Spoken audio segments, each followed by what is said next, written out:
As a teacher and as a provider of services to children with behavioral challenges, does it become challenging, tiring? Do you feel burnout when you're constantly putting out fires and reacting to behavioral challenges? If that's the case for you, then I would encourage you to look into antecedent interventions, which are a really great set of interventions to add to any behavior support plan.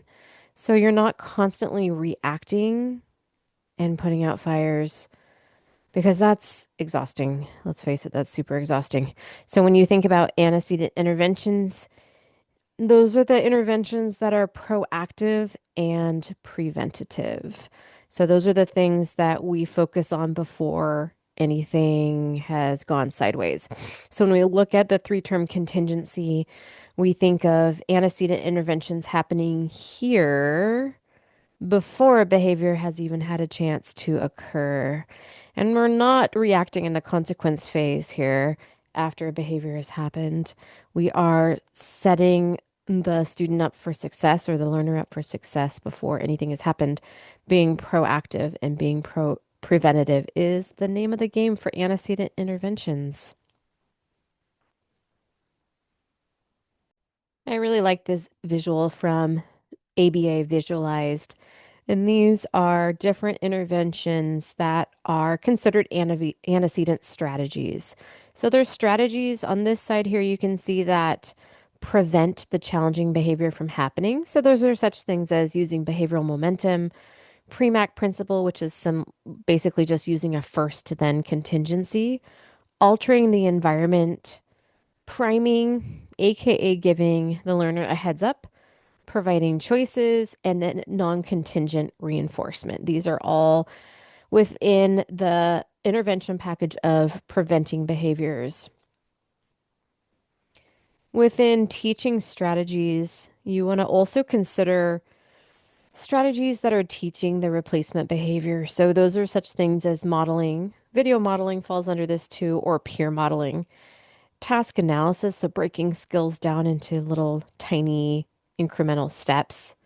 Behavior skills training. So, this is a great way to teach anyone any skill.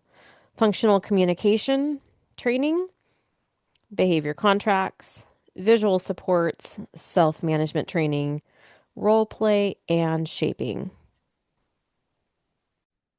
On the other end, with consequence interventions and strategies, you can see here de escalation strategies, for example. Those are those things that we talked about that could be pretty challenging, tiring, and draining as a teacher. So if you set yourself up for success as an interventionist, as a provider, these are the strategies you want to think of for antecedent strategies. A really helpful resource for, especially for teachers, is Behavior Essentials Visualize. It's a teacher's visual guide to supporting students with diverse needs.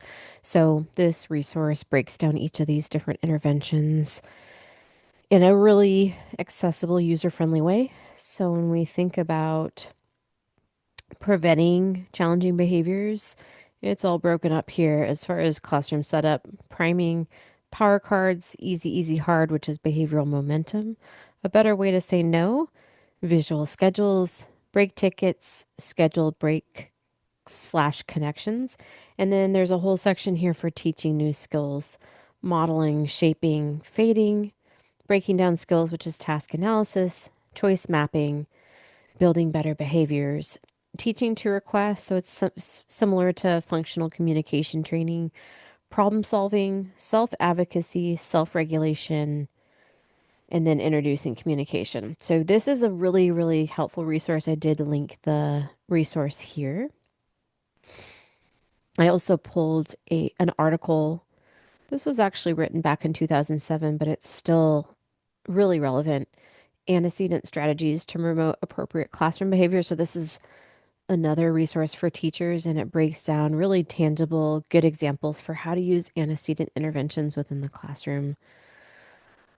So for those of you who are interested in learning more, these couple resources are great for learning more about antecedent interventions and the value of adding them to your intervention your behavior support plans or interventions?